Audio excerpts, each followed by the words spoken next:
राम भक्तों को सादर प्रणाम। मैं अभी पवन पुत्र हनुमान पर कुछ आपके सामने में चर्चा करूंगा। सब कुछ इसमें आपको ज्ञात होगा, क्योंकि हनुमान जी के बारे में दुनिया में कौन नहीं जानता है। तो शुरू करता हूँ। पवन पुत्र हनुमान हिंदुओं के एक प्रमुख देवता हैं। वानरराज केसरी की रानी अंजना के गर्भ से पवन देव के वरदान से इनका जन्म हुआ, इसीलिए पवन पुत्र, पवन तनय, पवन सुत, आंजनेय, केसरी नंदन आदि नाम से जाने जाते हैं। इन्हें भगवान शिव का अवतार भी माना जाता है और शंकर सुवन कहा जाता है। हनुमान वाल्मीकि कृत हनुमत सहस्र नाम में इनके 1000 नामों का विवरण है, जो इनकी विशेषताओं को बताते हैं। हनुमान जी समग्र भारत और विदेशों में भारतीय समुदायों के बीच सबसे लोकप्रिय देवता है। एक हाथ में हिमालय की चोटी के साथ उनके बहुआयामी रूप या राम दरबार के सामने घुटने टेक कर या हाथ से भक्तों को उनकी इच्छा पूरी करने और सभी भयों को दूर करने का आशीर्वाद हमारे दिल में बसा हुआ है। भगवान हनुमान सभी राम मंदिरों में राम, लक्ष्मण और सीता के साथ उपस्थित हैं।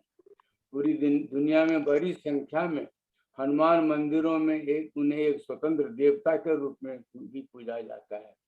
उनमें से कुछ बहुत प्रसिद्ध हैं, जैसे कि उदाहरण के लिए नई दिल्ली में हनुमान मंदिर, वाराणसी में संकट मोचन, पटना में महावीर स्थान, अयोध्या में हनुमानगढ़ी के हनुमान जी। एक हनुमान मंदिर हमारे घर के पास डलास टेक्सास में है और ये बहुत बड़ा मंदिर है। कार्य सिद्धि हनुमान इनको कहा जाता है। ऐसा ही ये फॉरेन में भी बना हुआ है दूसरी जगह। अपने साधारण रूप में हनुमान मंदिर पूरे भारत में पूरे फैले हुए हैं और हर मंगलवार को उनके सामने बड़ी भीड़ देखी जा सकती है।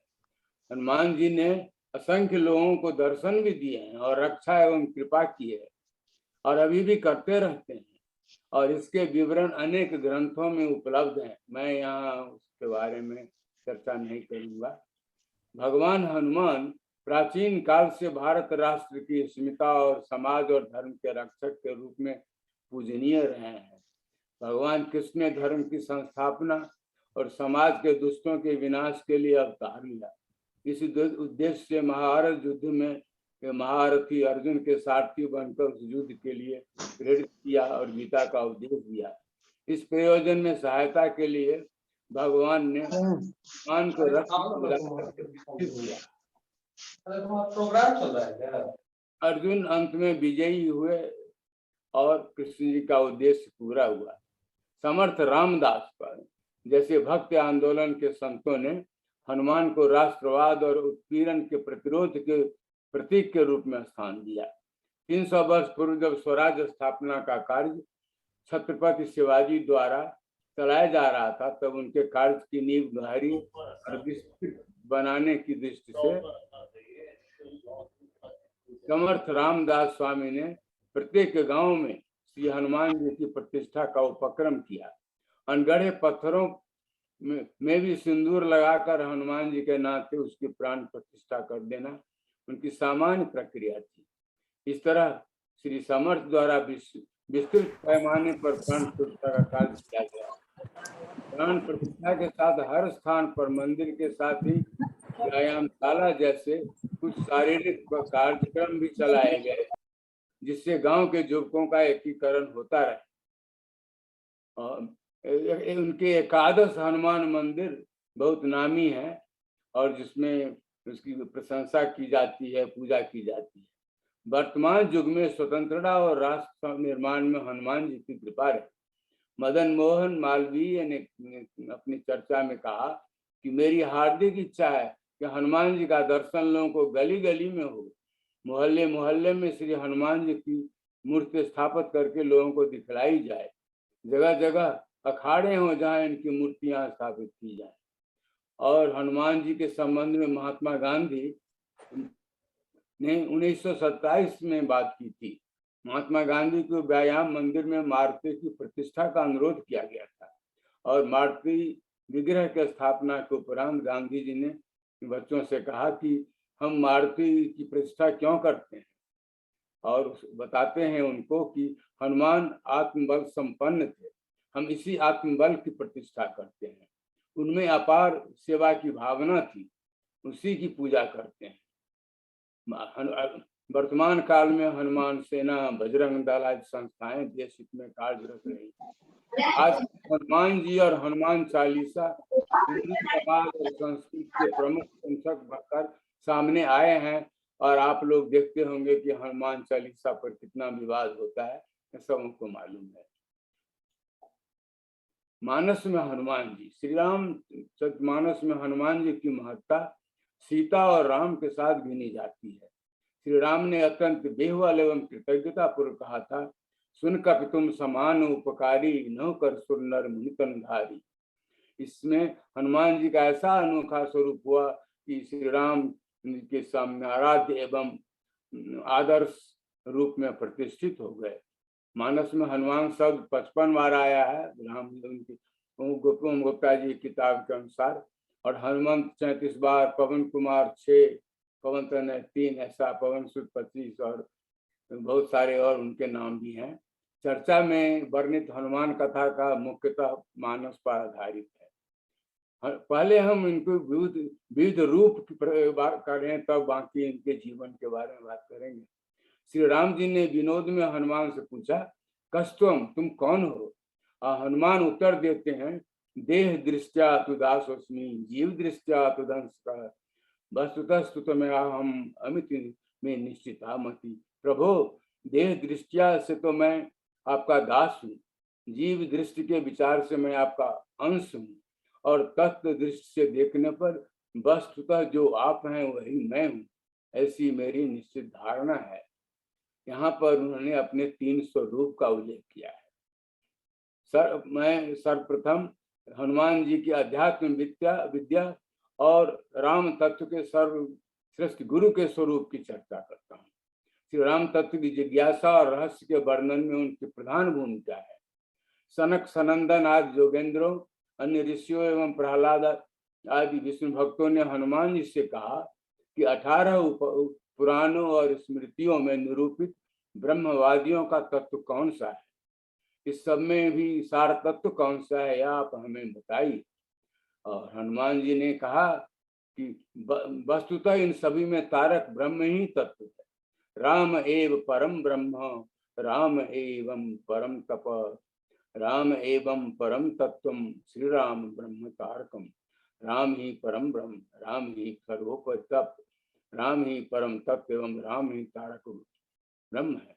हनुमान जी ने उन सबों को राम तत्व का उपदेश दिया, जिसे हनुमद उपनिषद कहा जाता है। यह राम रहस्योपनिषद में भी संकलित है। हनुमान जी का वर्णन राम रहस्योपनिषद, राम कृताजनीय उपनिषद तथा मूर्तिकोपनिषद आदि अनेक उपनिषदों में भी आया है। सारे रामायण में तो खैर उनकी कथाएं ही और राम कथाओं में। अब हनुमान जी ने रावण को भी आध्यात्मिक शिक्षा दी थी। अध्यात्म रामायण में वर्णन है अरण्य कांड में कि सुंदर कांड में कि मेघनाथ द्वारा ब्रह्मास्त्र से बांधकर रावण के उपस्थित होने पर हनुमान जी ने रावण को आध्यात्मिक उपदेश दिया। उन्होंने रावण को कहा कि तुम्हारे ब्रह्मास्त्र मुझको कुछ नहीं बिगाड़ सकता था, मैं तो तुमको तुम्हारा उत्थान और भलाई के लिए यहाँ आया हूँ।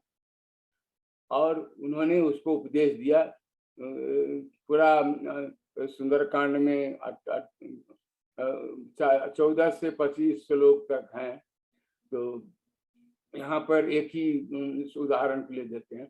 विचार्य लोकस्य विवेक तो गतिम न राक्षसी बुद्धिमपैह रावण, दैवीं गतिम संस्कृत मोक्ष है किम समस्यात्यंत हिताय। हे रावण, तू विवेक पूर्वक संसार की गति को विचार कर, राक्षसी बुद्धि को मत अंगीकार कर, और संसार बंधन से छुड़ाने वाली प्राणियों की अत्यंत हितकारिणी दैवी गति का आश्रय ले। इसके बाद उनको राम भक्ति के बारे में और राम तत्व के बारे में पूरा की व्याख्या करते हैं। भागवत के मुताबिक नारायण जी को भी हनुमान ने राम तत्व का उपदेश किया था। उन्होंने से राम तत्व का उपदेश दिया और अंत में नारद कहते हैं, श्रीमन भगवतः सत्यम त्वमेव परम प्रिय हम तम तत्प्रियोतम अद्य अत्वाम विलोक्यम। नारद जी बोले, मारुति सत्य ही आप राम के परम प्रिय हो, आप ही उनके परम कृपा पात्र हो। मैं भी आज प्रभु का प्यारा बन गया आपके आशीर्वाद से, आपके उपदेश से, और भगवान की कृपा का अनुभव कर रहा हूँ। और भी बहुत लोगों को उन्होंने उपदेश किया हुआ है, ये 3 मैंने प्रमुख समझा। अब शरीर रूप में हनुमान, स्वरूप में हनुमान के वर्णन करेंगे साधना का। श्री हनुमान जी की उपासना मुख्यतः 3 स्वरूप में होती है। एक मुखी हनुमान जी, पंचमुखी हनुमान जी, एकादशी मुखी हनुमान जी। उनके मंत्र, स्त्रोत, कवच आदि भिन्न है। एक मुखी हनुमान जी तो सब बहुत ही पॉपुलर हैं। उनके सामान्यतः स्वर्ण वर्ण के चित्रित किए गए हैं। कंचन वरण विराज सुबेसा, अकानन कुंडल कुंचित केसा, संकट मोचक हनुमान में दिखा दिया गया है।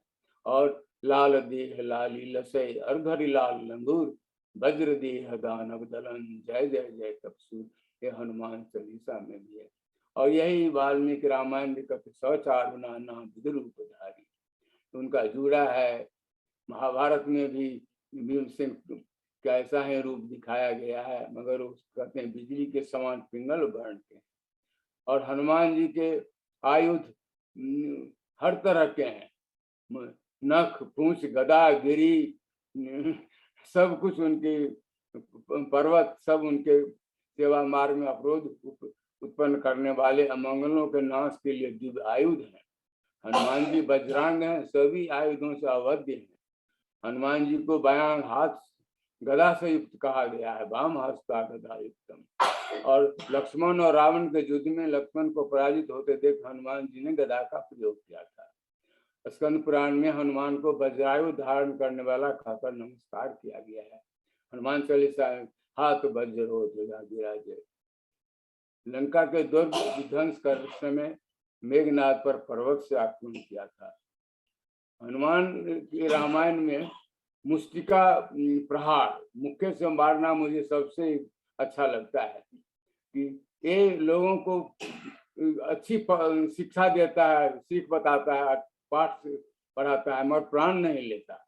और रामायण में 4 बार उन्होंने मुष्टिका प्रहार किया है। प्रथम लंका नगरी की अधिष्ठात्री लंकनी पर, और उसका क्या हाल हुआ सब आप जानते हैं।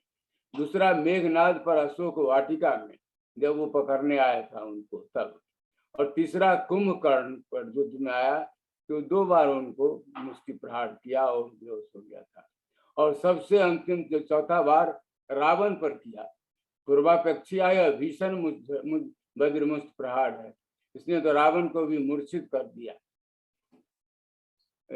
और उनका मुष्टिका सबसे प्रसिद्ध। पंचमुखी हनुमान जी की पूजा बहुत लोग करते हैं, तांत्रिक शास्त्र में बहुत है, हम लोग भी सब करते हैं। श्री राम और रावण युद्ध में भाई रावण की मदद के लिए रावण ने ऐसी माया रची कि सारी सेना गहरी निद्रा में सो गई। तो वही रावण श्री राम लक्ष्मण का अपहरण करके उन्हें निद्रा अवस्था में पाताल लोक ले गया। इस विपदा के समय सभी ने संकट मोचन हनुमान जी का स्मरण किया। हनुमान जी तुरंत पाताल लोक पहुंचे और द्वार पर रक्षक के रूप में तैनात मकरध्वज से युद्ध कर उसे परास्त किया। जब हनुमान जी पातालपुरी के महल में पहुंचे तो राम और लक्ष्मण बंधक अवस्था में थे। हनुमान जी ने इन 5 दीपकों को बुझाने के लिए पंचमुखी रूप धारण किया, क्योंकि बिना इसको बुझाए भगवती के प्रताप से वो कुछ उसको नहीं बिगाड़ सकते थे रावण का। इन 5 दीपकों को बुझाने के लिए उत्तर दिशा में बराह मुख, दक्षिण दिशा में नरसिंह मुख, पश्चिम में गरुड़ मुख, आकाश की तरफ है ग्रीव मुख और पूर्व दिशा में हनुमान मुख। इससे उन्होंने एक साथ सभी दीपकों को बुझा दिया और रावण का वध कर दिया। इसमें इनमें इस खड्ग पंचमुखी हनुमान के 10 आयुधों को भी कहा गया है। खड्ग शुक्र खड्ग पासमन पुष्प पर्वतम ध्रुव मुष्टिम गुंडम दशभिर्मुनिपंगव खड्ग त्रिशूल खंडांग पाश अंकुश पर्वत स्तंभ मुष्ट गदा और वृक्ष की डाली ये 10 आयुधों में है। हनुमान जी का भाव स्वरूप, हनुमान जी के स्वरूप में ब्रह्मा विष्णु और शंकर की शक्तियों का समन्वय करते हुए तुलसीदास जी कहते हैं, सृष्टि रचना करने में ब्रह्मा के समान, विश्व का पालन करने में भगवान विष्णु के समान और संहार करने में शिव के समान शक्ति रखने वाले श्री हनुमान मरे हुए को जीवित करने में अमृत सदृश हुए। हनुमान के स्वभाव गुण और पराक्रम आज उनके भाव विग्रह के मूल आधार हैं। श्री हनुमान जी के गुण कर्म के आधार पर शास्त्रों और काव्यों में विविध भाव स्वरूप का विशद वर्णन किया गया है। उदाहरणतया महावीर स्वरूप, रुद्र स्वरूप, अग्रगण्य ज्ञानी स्वरूप।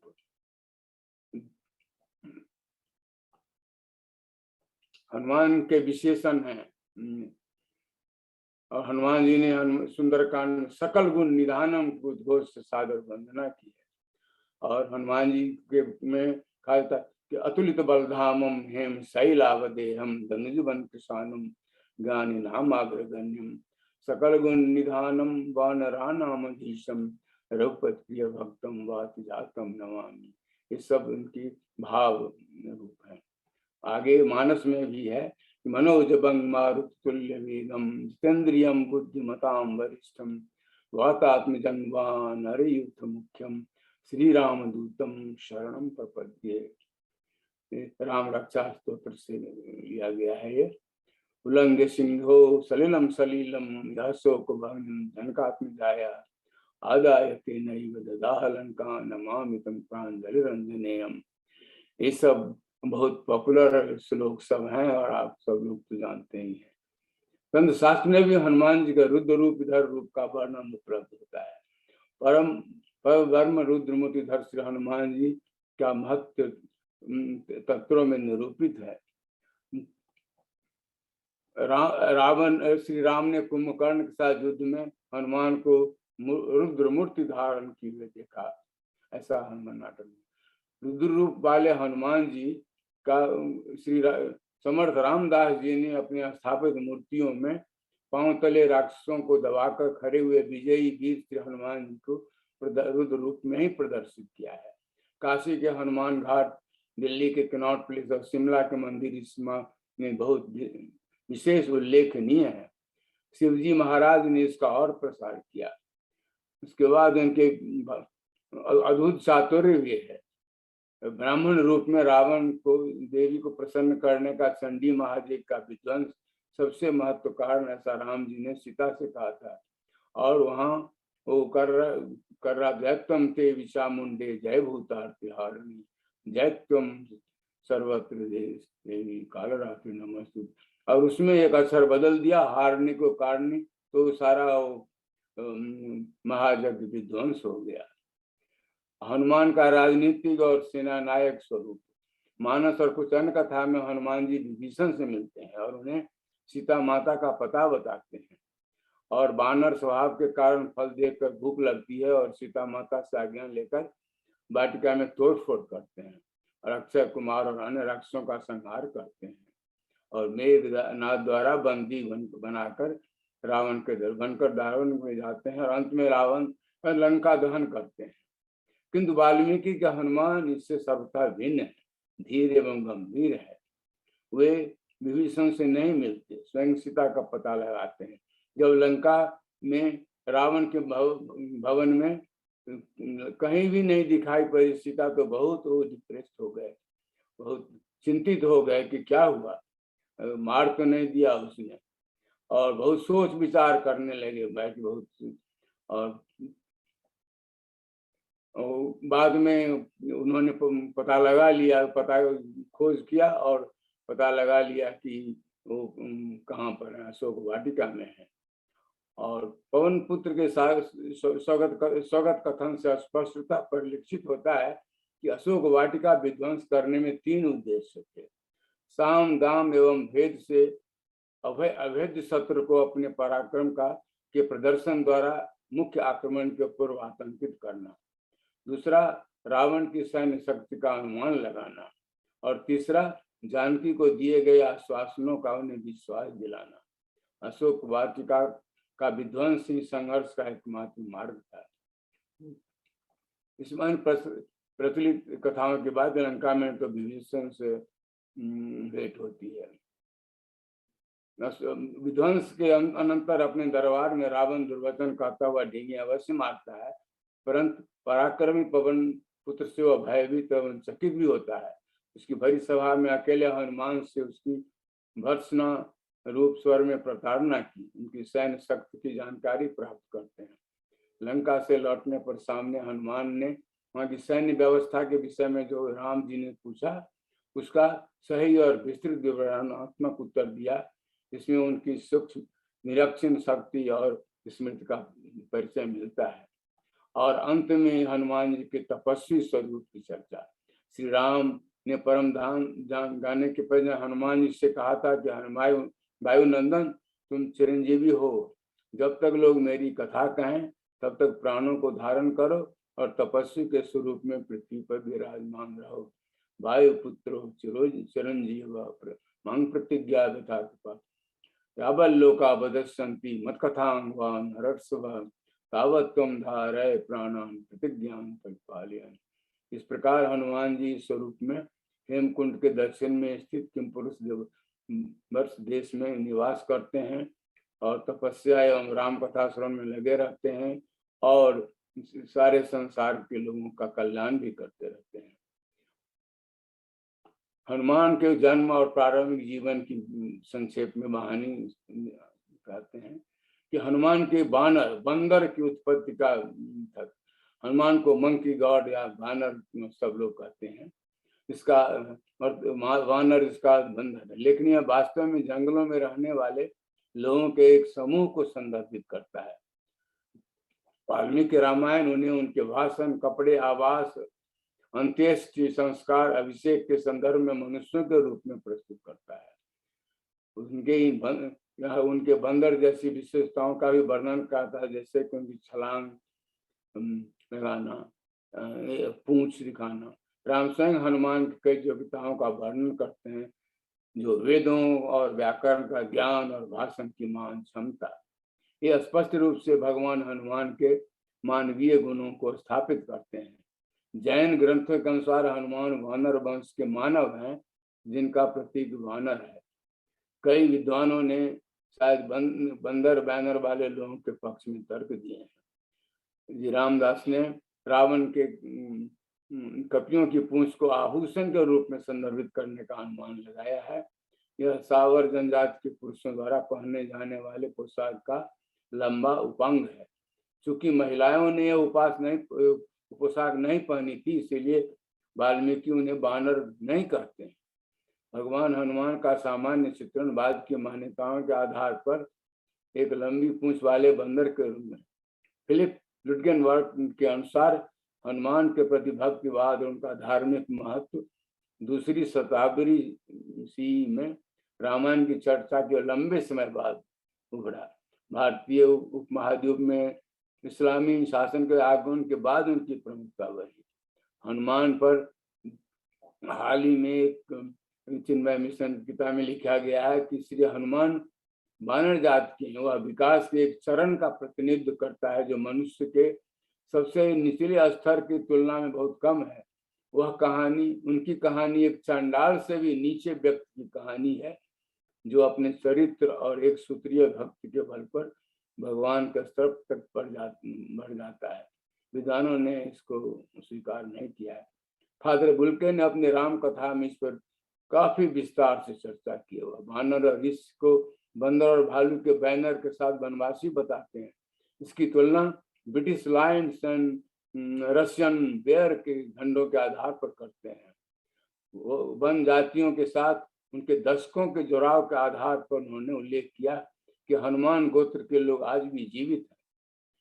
हनुमान जी का जन्म। श्री रामचरितमानस और वाल्मीकि और अन्य रामायण और राम कथाएं ज्यादातर हनुमान और उनके माता पिता के जन्म के बारे में चुप हैं। पिता फादर कामिल बुल्के ने अपनी पुस्तक राम कथा में हनुमान के जन्म की चर्चा की है। वाल्मीकि की आदि रामायण में हनुमान का वर्णन नहीं है जन्म का। बाद के संस्करण में किष्किंधा कांड सर्ग 66 में हनुमान के जन्म की कहानी सम्मिलित है। इसे बाद में प्रक्षिप्त माना जाता है। यह वर्णन करता है कि कैसे अंजना को पवन देवता द्वारा गर्भवती किया गया था, जो उसकी सुंदरता से आकर्षित थे। भगवान हनुमान को शंकर, केसरी और पवन देवता के पुत्र में रूप में उल्लेख किया और एक पूंछ के साथ एक बंदर के रूप में चित्रित किया गया। कई विद्वान उनके गैर आर्य मूल के बारे में बात करते हैं, भले ही उन्हें एक व्याकरणिक और वैदिक विज्ञान के रूप में वर्णित किया गया हो। वर्षों से सभी प्रकार के पौराणिक विवरण संक्षेप में उनके बारे में जाएंगे। लोक कथा और अन्य स्रोतों में जो सरल केसरी सुमेर के वन साम्राज्य का शासक था या स्थानीय प्रमुख था। उसने जो समदर्शन नाम के राक्षस का वध किया, जो ऋषियों को पीड़ा दे रहा था। केसरी स्वयं संतान नहीं उत्पन्न कर सके। ईसा के प्राचीन समय में प्रचलित धार्मिक और सामाजिक प्रथा थी। केसरी के भाई शंकर को संतान प्रदान करने के लिए नियोग की प्रचलित प्रथा द्वारा चुना गया था। चूंकि अंजना ने शंकर के साथ किसी भी शारीरिक संपर्क से इनकार कर दिया था, तो बीज को एक ट्यूब में, नली में एकत्र किया गया था और उसे हवा से फूंकने की कृत्रिम तकनीक द्वारा गर्भवती किया गया था। और सूत्रों में आता है कि हनुमान जी के 5 सगे भाई थे। ब्रह्मांड पुराण के अनुसार उनके नाम थे मतिमान, श्रुतिमान, केतुमान, गतिमान और धृतिमान, और ये सब विवाहित थे। विभिन्न स्रोतों में वर्णित कुछ पौराणिक कहानियां हैं। वाल्मीकि रामायण केसर की पत्नी अंजना एक बहुत ही खूबसूरत महिला है। वायु देवता उसे देखते हैं और आकर्षित हो जाते हैं और उसे गर्भवती करते हैं। पुराण में भगवान शिव सुंदर महिला मोहिनी के रूप में विष्णु के साथ है। उनका बीज नीचे गिर गया और पवन भगवान ने उठाया था, और जो इससे अंजना के पास ले गया वह गर्भवती हुई और उसने हनुमान को जन्म दिया। जब अयोध्या के राजा दशरथ को अग्निदेव द्वारा उनकी पत्नियों को दिया जाने वाला पवित्र पायस दिया गया था, तो जिससे कि उनके दिव्य बच्चे हो सके, तो एक पक्षी ने उसका एक टुकड़ा छीन लिया और जहां अंजना पूजा में लगी थी उसे गिरा दिया। पवन देव ने हलवे के उस टुकड़े को निकलने वाली अंजना के फैले हुए हाथों को सौंप दिया और उनकी कृपा से उसने हनुमान को जन्म दिया। एक बार शिव और पार्वती बानरों के रूप में जंगल में खेल रहे थे। पार्वती गर्भवती हुई। भ्रूण का पतन देवता वायु को दिया गया और वायु ने इस अंजना को दिया, जो उस समय पुत्र प्राप्त करने के लिए तपस्या कर रही। शिव मोहिनी विष्णु का रूप के साथ हरकत करते हैं और पवन देवता द्वारा हनुमान को जन्म देते हुए वेग अंजना में स्थानांतरित हो जाता है। और चौथे में दिया हुआ है पुराण में कि शिव और पवन देव दोनों केसरी में प्रवेश करते हैं और फिर हनुमान को जन्म देते वाली अंजना के साथ जुड़ जाते हैं। राम बंदर के रूप में अंजना के साथ मिलते हैं और थाई श्री राम के वर्णित राम कथा के वर्णित हनुमान को उत्पन्न करते हैं। सीता को खोजते और फल खाते हुए राम बानर बन गए थे। मलय रामायण के अनुसार राम और सीता द्वारा जन्म हुआ। एक इंचेंटेड तालाब में नहाते समय दोनों बंदर बन जाते हैं। सीता गर्भवती हो जाती है और राम अजन्य उनको निकालकर अंजना के दौरान आते हैं। फिल्म लुटकिन डॉट ने अपने हनुमान टेल्स में इस पुस्तक में इस पर टिप्पणी की है। इतनी सारी कहानियां, और क्या ये सभी समान रूप से सत्य हो सकती हैं? मानक उत्तर यह है कि पुराणों में संहिताबद्ध ब्रह्मांडीय कालक्रम की इशारा करते हुए कहानियों की भीड़ के अंतर के लिए जिम्मेवार है। उन्होंने यह भी टिप्पणी की कि कहने की जरूरत नहीं कि ये कहानियां अधिकांश आधुनिक हिंदुओं के लिए अस्वीकार्य है। अनेक भारतीय विद्वानों ने भाद्र बोल के और पाश्चात्य शोधकर्ताओं के विचार को अस्वीकार किया है, उनकी आलोचना की है। वे हनुमान को बंदर मानते हैं। कल्याण की बहुत सारी लेखों में ऐसा है और दूसरे लोग भी ने लिखा है। कथाओं की असंगति को वे कल्प भेद, अवतार के सिद्धांत और लीला प्रसंग से सिद्ध करने की कोशिश करते हैं। हनुमान का जन्म स्थान वाल्मीकि रामायण में कर्नाटक के अंजनेरी में हनुमान के जन्म स्थान का उल्लेख है, इसे क्षेपक माना जाता है। कई अन्य स्थानों का भी उल्लेख है, जैसे कि झारखंड के गुमला जिले में अंजना हिल।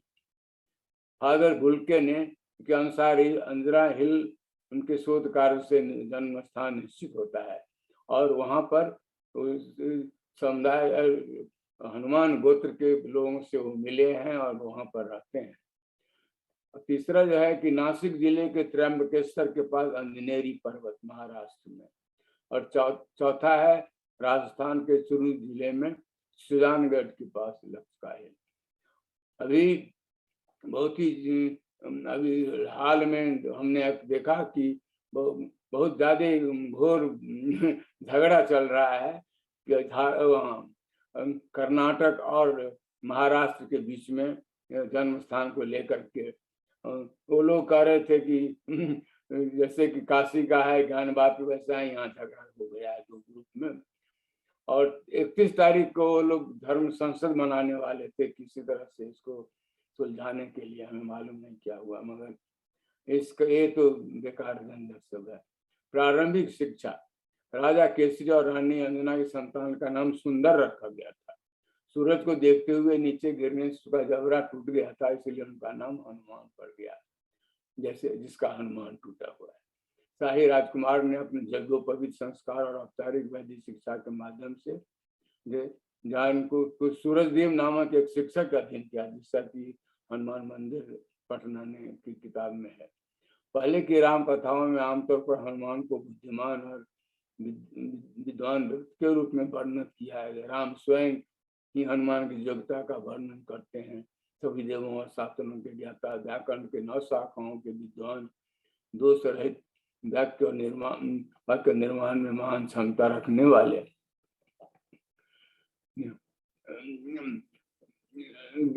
बिना ऋग्वेद, यजुर्वेद और सामवाद शिक्षा किया बिना कोई भी व्यक्ति प्रकार का वार्तालाप नहीं कर सकते। तात्पर्य यह है कि हनुमान समस्त विद्याओं में पारंगत हैं। हनुमान जी के बाल्यकाल की घटनाओं में सम्मिलित महत्वपूर्ण कथाएं इस प्रकार है। सूर्य को पका हुआ फल मानकर हनुमान ने आकाश में छलांग लगा दी और सूर्य को निगल लिया। इससे ब्रह्मांड में बड़ी कोलाहल और से देवताओं मच गई। देवताओं ने हनुमान से प्रार्थना की कि हनुमान ने सूर्य को मुक्त कर दिया। यह गोस्वामी तुलसीदास जी की प्रसिद्ध हनुमान चालीसा में वर्णित है। राम कथा के पुराने वर्णन में उल्लेख है कि एक बच्चे के रूप में उन्होंने उभरते हुए सूर्य को देखा और एक पहाड़ी से आगे कूद गए। वहां एक नीचे एक धारा में गिर गए और उसका जबड़ा टूटकर गंभीर रूप से घायल हो गया। इस प्रकार का एक अन्य संस्करण यह है, जब हनुमान ने सूर्य का पीछा किया तो उन्हें वज्र से मारा गया। इंद्र ने वज्र से मारा और उसका जो जबड़ा विकृत हो गया, जिससे हनुमान नाम दिया गया। वह बेहोश होकर गिर पड़ा। उसके पिता पवन देव ने हवा रोक दी और जब शीश सांस नहीं ले पा रहे थे, इंद्र ने वज्र के प्रभाव को वापस ले लिया और देवताओं ने उन्हें सभी प्रकार के वरदान दिए। हनुमान ने अपनी शिक्षा के लिए सूर्य भगवान से संपर्क किया, लेकिन सूर्य ने अपनी असमर्थता व्यक्त की, क्योंकि वो हमेशा गतिमान थे और दिशा बदलते थे। हनुमान ने अपना आकार बड़ा किया और अपने दूसरे पैर को आकाश में पकड़े हुए उनके सामने खड़े हो गए। इस प्रकार सूर्य एक ही समय में चलता रहा और उन्हें शिक्षित करता रहा। पुराणों में एक अन्य कहानी हनुमान की शिक्षा के संबंध में है। शिक्षा के लिए हनुमान सूर्यदेव के पास पहुंचे। वह पूरे दिन सूर्यदेव से सुबह से शाम तक सूर्य को देखकर और उनका ध्यान करते हुए शक्तिशाली रूप के साथ उदयाद्री और अस्ताद्री 2 पहाड़ों पर खड़े होकर उनसे सभी ज्ञान प्राप्त करने के लिए ध्यान करते थे। हनुमान ने अपनी शिक्षा पूरी करने के बाद उनके गुरु सूर्य ने अपनी पुत्र सुग्रीव की मदद करने के लिए कहा और कहा कि एक दिन वो भगवान विष्णु को रूप में देखेंगे। हनुमान एक शरारती बालक थे और ऋषियों को परेशान करते थे और उनकी पूजा सामग्री को बिगाड़ते थे। उन्होंने श्राप दिया, जब तक कोई उससे याद नहीं दिलाएगा वो अपनी ताकत भूल जाएगा। इस वजह से हनुमान बाली के खिलाफ सुग्रीव की मदद नहीं कर सके और जामवंत द्वारा हनुमान को उनकी महान शक्ति की याद दिलाने के बाद ही सीता की खोज में गए। भगवान हनुमान की पूंछ के साथ बंदर मंकी गॉड के रूप में चित्रण और जन्म के बारे में कहानियों की बहुत विद्वानों ने आलोचना की है, अनुष्ठेय कर दिया है। कैथरीन लुडविग जैसे अन्य विद्वान, फादर कामेल बुल्के ने अपने ऐसे लेखकों को केवल कुशीलव कहा है अपनी किताब में, जिसका अर्थ है भ्रष्ट मानसिकता वाला व्यक्ति। कैथरीन लुडविग जैसे अन्य विद्वान ने भी इन वृत्तांतों को केवल यह कहकर अस्वीकार कर दिया है कि राम कथा इतिहास नहीं है बल्कि एक किंवदंती है। अब हनुमान का विवाह, हनुमान जी को चिर ब्रह्मचारी बताया जाता है, बाल ब्रह्मचारी है बताया जाता है, परंतु बहुत सारी जगहों में उनके विवाह का भी वर्णन है। विश्वकर्मा ने अपनी पुत्री संध्या का विवाह सूर्यदेव को कर दिया था। सूर्यदेव ने सुवर्चला नाम की पुत्री उत्पन्न की और सूर्यदेव ने हनुमान के अपनी दिव्य शिक्षा पूरी करने के बाद अपनी पुत्री का विवाह उनसे कर दिया। यह संहिता में और पुराणों में भी, कुछ पुराणों में है। कुछ इसे प्रतीकात्मक तरीके से समझाते हैं कि हनुमान की शक्ति, कौशल और दिव्य गुण उसे और ब्रह्मचर्य उनकी पत्नी के प्रतीक है। हालांकि आज भी आंध्र प्रदेश और भारत के अन्य हिस्सों में हनुमान और सुवर्चला की एक साथ पूजा की जाती है और कई मंत्र तंत्र शास्त्र इसकी पूजा के बारे में सिखाते हैं। पौम चरित्र जो जैन रामायण है, जिस पर चर्चा हुई थी कुछ दिन पहले, उसमें बताया गया है कि रावण ने अपनी बहन की पुत्री अनंग कुसुमा की शादी हनुमान जी साथ की थी और सुग्रीव ने अपनी पुत्री पद्म रंगजा से हनुमान का विवाह किया था। ऐसे दो और भी विवाह का वर्णन मिलता है। भगवान हनुमान की महान उपलब्धियां, बालकांड उत्तरकांड में राम जी अगस्त्य ऋषि से कहते हैं, वाल्मीकि रामायण में, यद्यपि बाली और रावण में अतुल बल था तथा मेरी समझ में दोनों भी हनुमान जी के बराबर नहीं थे।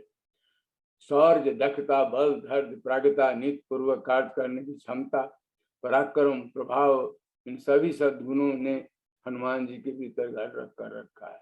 इसके आगे राम जी हनुमान जी के कार्यों का वर्णन करते हैं और अंत में कहते हैं, इन्हीं के बाहुबल से मैंने लंका, सीता, लक्ष्मण, राज, मित्र और बांधवों को प्राप्त किया है। जामवंत जी ने भी हनुमान जी का महामंडन किया है। रावण को युद्ध में सेनापतियों के मारे जाने से बड़ी चिंता हुई, तब मेघनाद जो भयानक युद्ध करने है, ये वाल्मीकि रामायण की कथा है, उसके ब्रह्मास्त्र के प्रहार से राम लक्ष्मण मूर्छित होकर पृथ्वी गिर गया और सारे सेना भी, वानर सेना भी बेहोश हो गई। सब लोग चिंता मग्न हो गए। तब विभीषण ने सबको धैर्य बताया और हनुमान के साथ जामवंत के पास गए, उनका कुशल पूछा। वे देख नहीं सकते थे। उन्होंने पूछा कि हनुमान जीवित हैं कि नहीं। इस पर विभीषण ने कहा, आपने राम और लक्ष्मण को छोड़कर हनुमान जी की कुशल कैसे पूछी? तब जामवंत बोले, मैं हनुमान के लिए इसलिए पूछ रहा हूँ कि यदि इस समय वीर हनुमान जीवित हों तो मरी हुई सेना भी जी जाएगी, और यदि उनके प्राण निकल गए तो हम लोग जीते हुए भी मृतक तुल्य हैं। इसके बाद हनुमान जी ने उन्हें प्रणाम किया। हनुमान जी आवाज सुनकर उनमें नया जीवन आ गया। उन्होंने हनुमान को संजीवनी औषधि के लक्षण बताकर लाने के लिए हिमालय पर भेजा। संजीवनी औषधि लाकर रावण से मानर सेना और राम लक्ष्मण सब को स्वस्थ कर दिया, प्राण दान दिया और स्वस्थ हो। रामचरितमानस में मेघनाद की शक्ति से लक्ष्मण के मूर्छित होने की बात है और हनुमान जी सुसेन को लाते हैं और उसके कहने से संजीवनी लाते हैं और सुसेन लक्ष्मण को स्वस्थ करते हैं। बहुत सारे मारुति स्तोत्र हैं उनकी पराक्रम शक्ति के ऊपर में। गोस्पदी कृतसवारिशम राक्षसम रामायण महामाला रत्नम वन्य आत्मजम। रामायण महामाला के रत्न सीता अन्वेषण के प्रयास में हनुमान जी की सत्योक्ति थी, यदि स्वर्ग में भी सीता नहीं मिली तो मैं स्वयं राक्षस राज को रावण को ही बांध कर ले जाऊंगा। यदि आत्रिवे सीता न दक्षाम द्वारा राक्षस राजा नाम अनुश्याम रावण।